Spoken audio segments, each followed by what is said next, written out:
Depois da multiplicação dos pães, Jesus mandou que os discípulos entrassem na barca e seguissem à sua frente para o outro lado do mar, enquanto ele despediria as multidões. Depois de despedi-las, Jesus subiu ao monte para orar a sós. A noite chegou e Jesus continuava ali, sozinho. A barca, porém, já longe da terra, era agitada pelas ondas, pois o vento era contrário. Pelas 3 horas da manhã, Jesus veio até os discípulos, andando sobre o mar.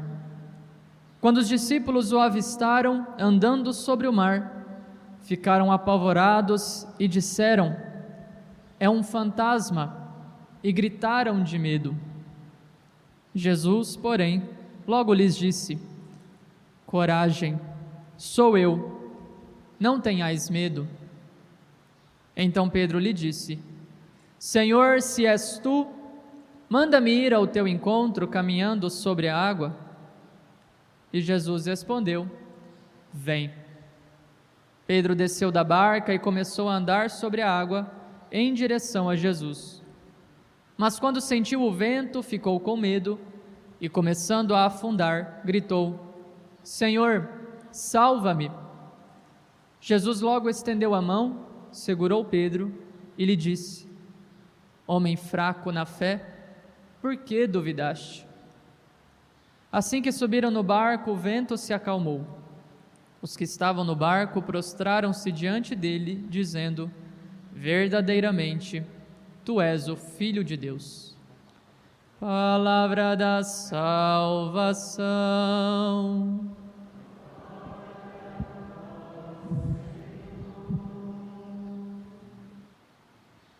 Caríssimos irmãos e irmãs em Cristo Jesus,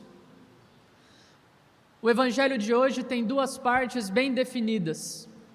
Uma, a primeira, em que Jesus aparece sozinho rezando no monte, e outra, a segunda, em que Jesus aparece no mar, atribulado, agitado, onde está a barca dos apóstolos, para manifestar a sua glória e, consequentemente, salvar os apóstolos. Estas duas partes estão intimamente interligadas, embora pareçam ser duas cenas que não se correspondam. Num primeiro momento a gente vê ali Jesus quase que numa atitude egoísta, rezando lá para o Pai, enquanto seus apóstolos estão passando dificuldade lá no mar. E num segundo momento, Jesus está no mar, cobrando a fé dos apóstolos. Como interligar estas duas partes do Evangelho de hoje? Como encontrar a relação profunda que existe entre estas duas partes? Várias são as formas, mas eu gostaria de focar em uma: a oração. Nós vemos que Jesus multiplica os pães, isso víamos no domingo passado, no Evangelho do domingo passado.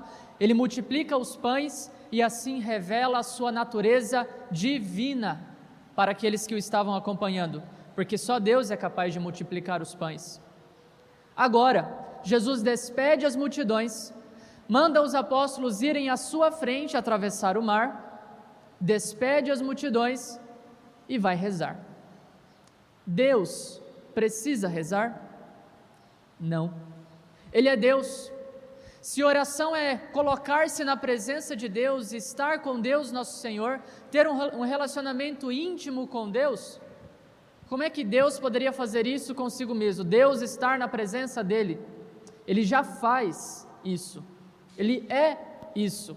Deus é presença. E a relação íntima da Santíssima Trindade nos revela isso. Jesus não necessitava se colocar em oração, mas fez tudo isso como exemplo para nós.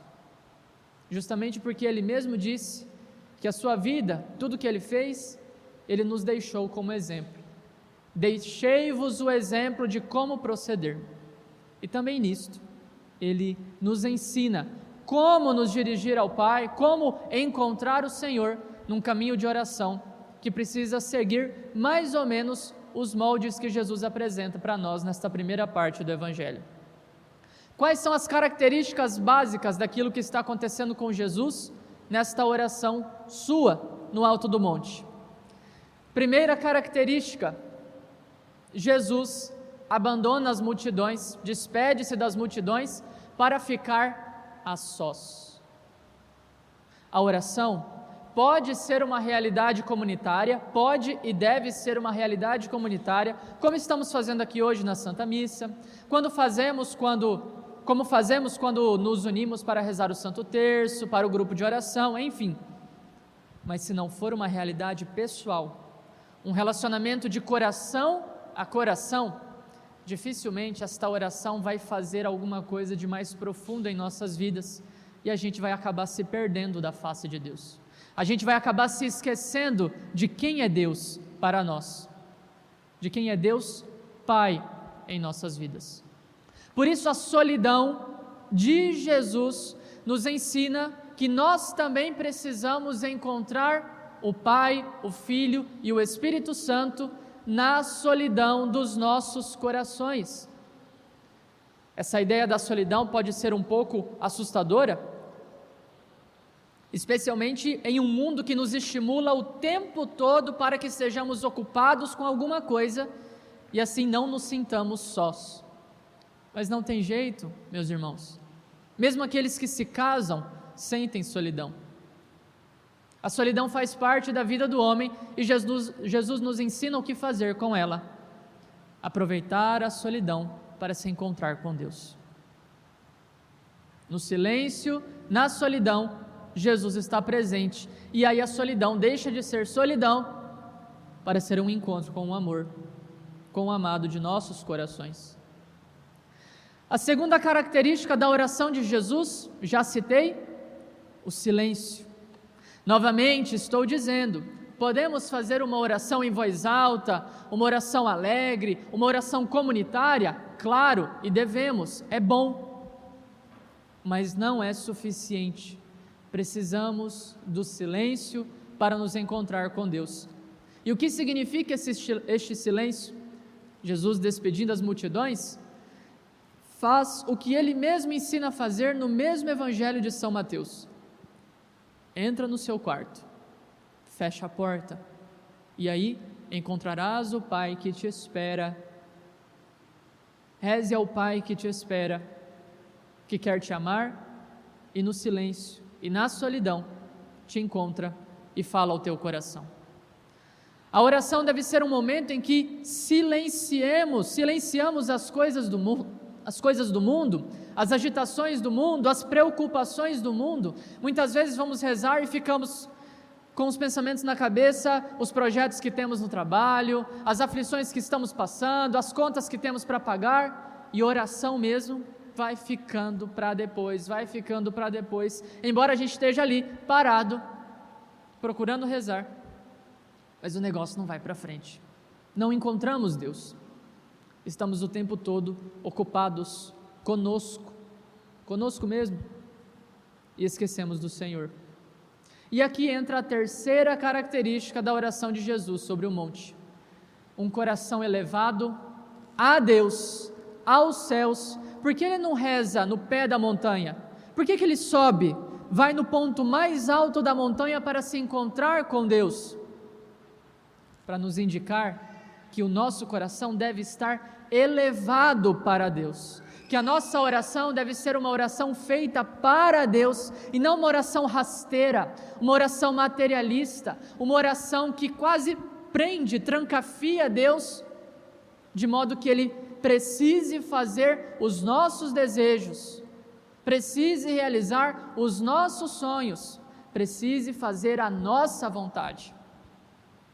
Não, o nosso coração tem que se elevar, tem que estar para o alto, corações ao alto, para onde se encontra o Senhor, para onde está o Pai, e o Filho nos leva para lá, com a força do Espírito Santo. Silêncio, solidão e elevação do coração, 3 características fundamentais para aquele que quiser ter uma vida profunda de oração, que signifique não apenas cumprimento de obrigação diária, mas encontro de fato com uma pessoa, com um amor que é maior do que nós e e que nos ama acima de todas as coisas. Olhando essa atitude de Jesus, nós poderíamos muito bem pensar, como talvez até pensaram os apóstolos: nossa, mas como é que Jesus foi abandonar os seus apóstolos naquela confusão do mar e foi de modo egoísta rezar sozinho para o Pai? A minha oração é minha oração não pode ser egoísta, eu tenho que estar com o povo, eu tenho que me doar para o povo, eu tenho que rezar com o povo. É verdade, tudo isso é verdade, mas Jesus com seu exemplo nos mostra que, embora tenhamos esta necessidade de nos doarmos ao próximo, se não nos abrirmos para que o próximo, Deus, venha até nós, o que é que iremos doar? O que é que iremos fornecer ao outro? Ajudar o outro em quê? Jesus então desce do monte, já na alta madrugada, é 3 da manhã, é a última parte da noite, quando as trevas estão mais densas, o perigo no mar está cada vez mais intenso, as ondas estão agitadas, o vento está soprando de modo contrário, e vocês podem imaginar que os apóstolos não estão nem um pouco confortáveis, estão bastante desesperados. Mas Jesus de longe observa tudo, e para mostrar que Ele está no controle de tudo, Ele não se apressa. O que Ele faz? Caminha sobre as águas. Ele vem caminhando sobre o mar, com toda a agitação do mar, com toda a balbúrdia que está acontecendo no barco com os apóstolos, mas os apóstolos não o reconhecem. O Cristo que estava com o Pai em oração aparece para eles e eles não o reconhecem. Tamanha é a angústia, tamanha é a perturbação que eles estão sofrendo naquele momento. E aqui entra um pequeno probleminha na nossa vida a respeito da oração também. Os apóstolos foram motivados por Jesus a seguir pelo mar e o encontrar na outra margem. Eles já conheciam Jesus, já tinham visto Jesus multiplicar os pães e já sabiam muito bem que Jesus conseguia fazer qualquer coisa, era o Filho do Homem, era o Messias, e não seria uma dificuldadezinha ali no mar, ou uma dificuldade zona, que iria impedir os apóstolos de realizarem a vontade de Deus naquele momento. Problema, eles haviam se esquecido de Deus. Deus estava distante, Deus estava longe, fisicamente não, estava ali sobre o monte olhando tudo, sabendo de tudo, mas como presença íntima do coração, longe estava Deus.